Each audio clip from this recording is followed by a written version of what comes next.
A year ago, the armory at my local LGS barely fired. Now we have 20 plus players. And it's not only just mine, I'm hearing the same thing from shops around the globe. I think Flesh and Blood is going to have its best year ever. 2025 is going to be a breakout year, and I will give you my 10 reasons why I think that is going to be the case.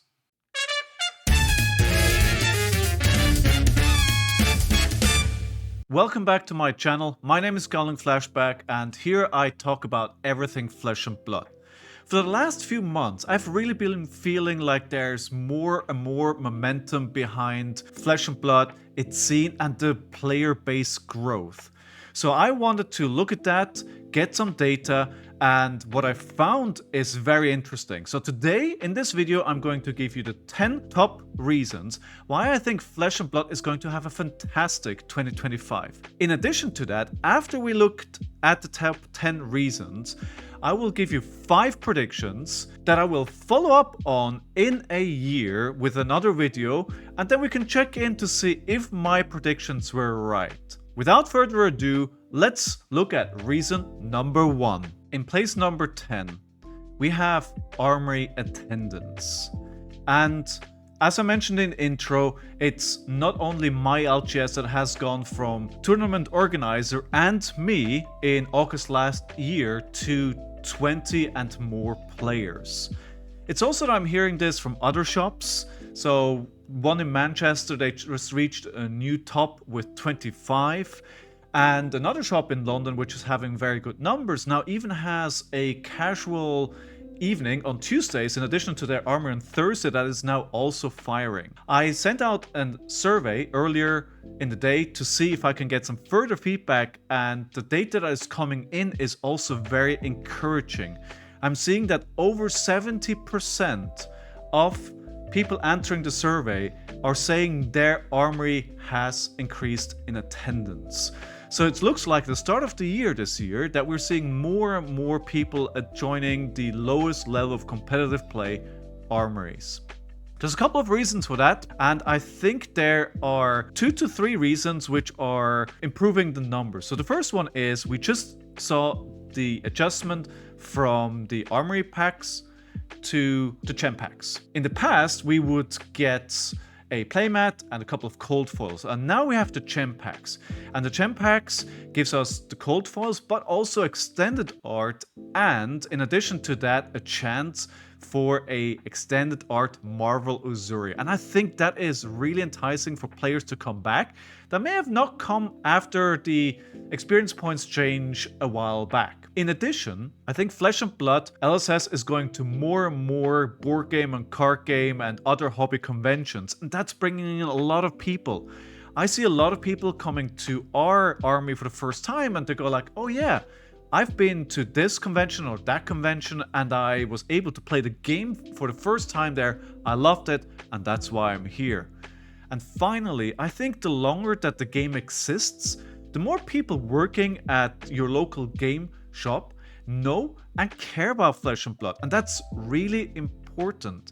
I think it's a good trend to observe that if the people working at the shop care about the game, that's when you can see the scene starting to thrive. And those 3 reasons, as well as others, are big reasons for the increase in attendance in armories. Let's see reason number 9 why I think Flesh and Blood is going to have a fantastic 2025. Content creators are seeing increased numbers in their viewers. In the last few days, I've reached out to a number of Flesh and Blood content creators to ask what they're seeing at the start of the year. Are they seeing increased viewers, clicks, views across what they do? And a lot of the feedback that I've been getting is yes, this year has been really good for them. They're seeing a larger audience, they're seeing an increase on their channels or whatever they do. And the reason why I ask that is because that's what I'm seeing on my channel as well. So you may not know, in addition to YouTube, I also stream 3 times a week. Shameless self-plug, Monday, Tuesday and Thursday at 5 PM GMT. Join us if you want to watch some more of my content. I've been seeing the numbers go up at the start of this year, and The only explanation that I have is that there's an increased demand in that kind of content because I didn't really change anything. So in addition to the armories, we can also see the numbers in viewership across content online go up. Reason number 8. The demand for older Flesh and Blood sets is increasing. And we can see that by one specific example, which is the Dynasty set, which is a couple of years old at this point. And the price has increased dramatically over the last few months. With that, the supply has gone down a lot, as you can see with the screenshot on the screen. And other sets are experiencing similar trends. Now, not all, so this is not a bulletproof one, I will give you that. But I do think we see increased demand, and that is indicating that we're seeing new players coming into the game, maybe even investors, which are interested in buying up older sets. Reason number 7. Almost in line with the increase for older sets, we're also seeing a big demand for staple cards, such as Command & Conquer, Enlightened Strike, or the fabled Faendal's Spring Tunic. And while the reprint in the newest set, The Hunted, has kept the price for Command & Conquer stable, we're seeing price increase across some of these other staples. And that indicates to me as well that we're having an influx of new players, because those are cards which, if you want to play at a high level, you need. Now, you don't need them in every single deck. I think LSS has done a great job of giving us alternatives, although we still have a way to go there. But you want it in your toolset, right? You want to have it available if you need it. And that price increase, that demand for those cards is showing that more players wanting to play at a high competitive level. And we're seeing that demand in those cards. And that's another good indicator why Flesh and Blood is seeing good growth this year. Reason number 6. Living Legend Studios has recently announced that they are going to allow multiple events on pre-release weekend, and that's pretty big. So a couple of things here. They announced also at the same time that local game shops are allowed to order extra product and sell that on the pre-release weekend. And in addition to sealed, that was the format for prior pre-releases, shops are also allowed to run drafts now. Why do I think that is a big indicator for the game growing? Well, you don't want to have multiple events with lower player attendance, right? Like a big room with a lot of players all coming together, that generates hype.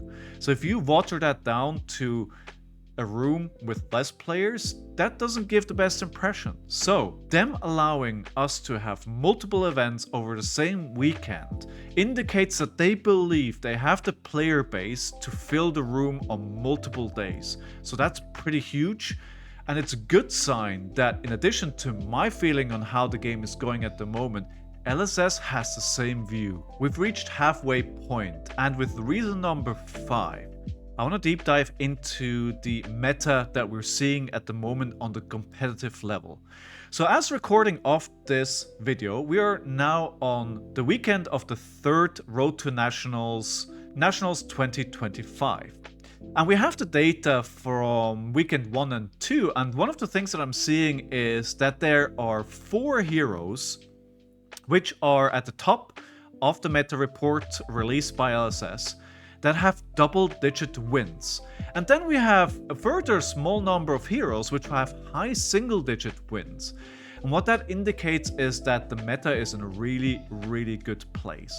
So we're not in a place where you have one top deck at the very top, and then you have one that targets that, and then everything else. No, we have 4 heroes which are viable to be played in the current meta. So we have Viserai, Syndra, Nu, and some others, and they're putting up some really good numbers. And that to me indicates that not only is the game in demand, but also it's very healthy and a lot of people can play the decks that they enjoy. So you don't have to pay for the deck that you just need to play to be at the top of the meta. You have options. Now, In addition to that, there's a good chance that Viserai is going to Living Legend at the end of this weekend. He's very, very close, and there's a good chance in week 4 of the RTN season this year, he's gonna go, which makes things extra exciting because we don't know what's gonna happen after that. There's theories and there's good videos on that, but we don't know. Is it gonna be a meta that slows down? Is Syndra gonna be the meta deck? We don't know, but it's exciting, and I think it's good to have this shake-up in the middle of a season. So we'll see where that goes next, and I'm really excited to see where it goes from here. So that was my reason number 5. Reason number 4 is the huge attendance at Road to National events. So we've heard from multiple Road to Nationals across the globe that they're seeing a very high attendance rate. Let me give you a few examples. So first of all, this is massive. I have to mention it first. Unbox in Manila, the Philippines, had 128 players at their Road to Nationals. That's unheard of. 128 players is more than some battle hardens have been able to achieve. Now, it's not only that.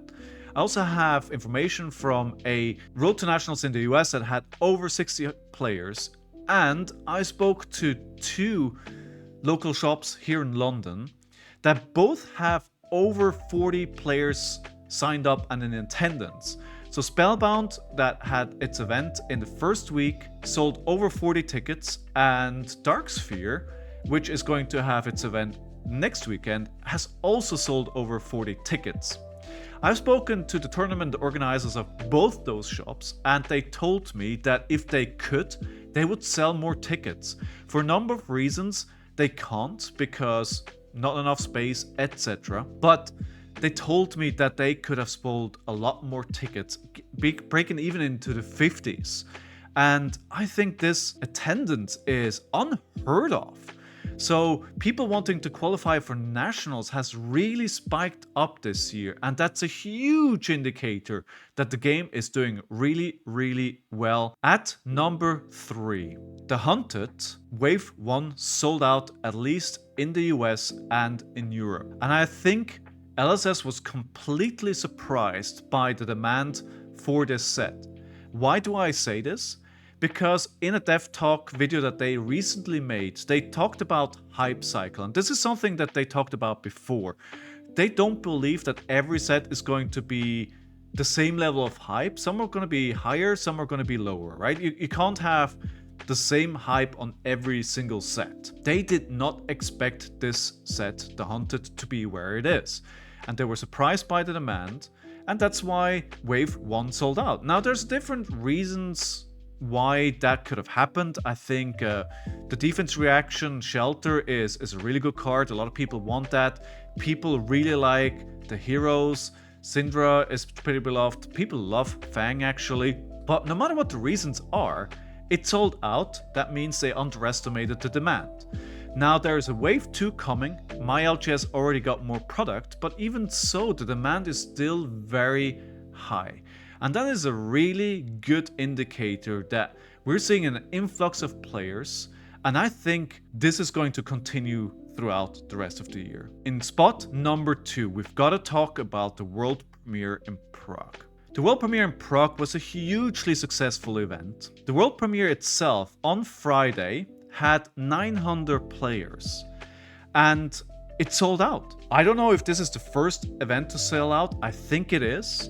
But not only did it sell out, it did so 3 months in advance. That's crazy. That is a huge indicator that the game is really doing well.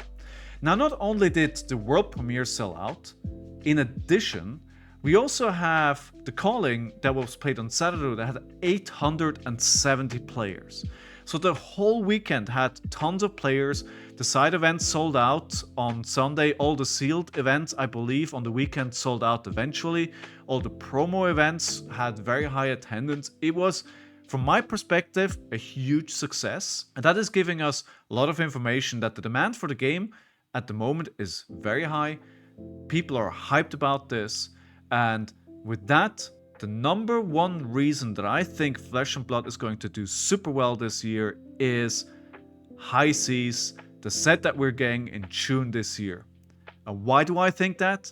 Because of the theme. This is going to be a swashbuckling pirate themed set. And people love pirates, right? So you can be lukewarm about some of the themes that we had in the past.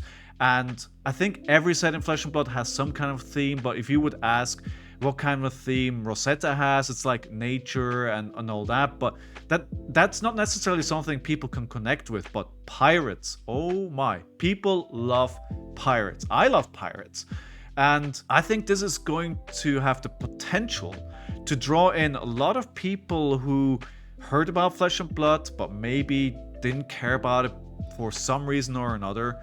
But this may draw them in. And I wouldn't be surprised if we see mid-year in June when this set releases and when it has its world premiere in Taipei, that we're going to see some of the highest attendance for a world premiere ever. So these are the 10 reasons why I think Flesh and Blood is going to have an extraordinary year. It's going to do really, really well, and I think we're going to break records.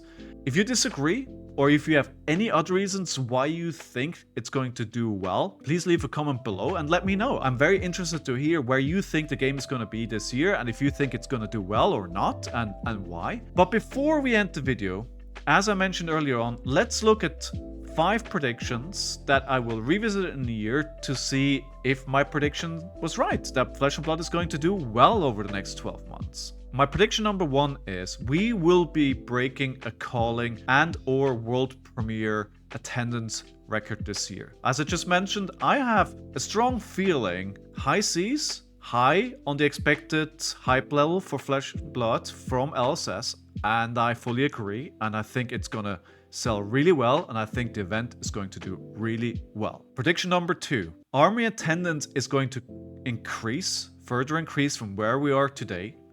And I also think we're going to see more shops around the globe having events. Prediction number 3. Older sets are going to increase in value. As more players come into the game, we're going to see players that want to experience these old sets, and the supply is limited, right? It's finite. So as this product gets bought up, and maybe we want to have cards from those older sets in new heroes coming up, we will see the price pressure of this going up, and I do think we're going to see prices gradually increasing for some of these sets, if not all. Prediction number 4. The official YouTube channel of Flesh and Blood is going to break 45,000 subscribers. A couple of weeks ago at the Callings Memphis, they announced that they had just cracked 30,000. So start of this year, we cracked 30,000 on that channel. I think we can push this within the next 12 months to 45,000 at least. And finally, my prediction number 5. I think with this continued success of Flesh and Blood, we're going to see an expansion into new territories and potentially new languages. There's a lot of territories on the planet that don't get official support yet, and I see a lot of demand online, people asking, when are you coming to my region, when can we have official events? We've expanded in the last 12 months, and I think in the next coming 12 months LSS is going to continue expand and do really, really well. Thank you so much for watching. I hope you enjoyed this video. If you did, once again, please subscribe and like the video, share it with your friends. If you have any thoughts about anything I said, please leave a comment below.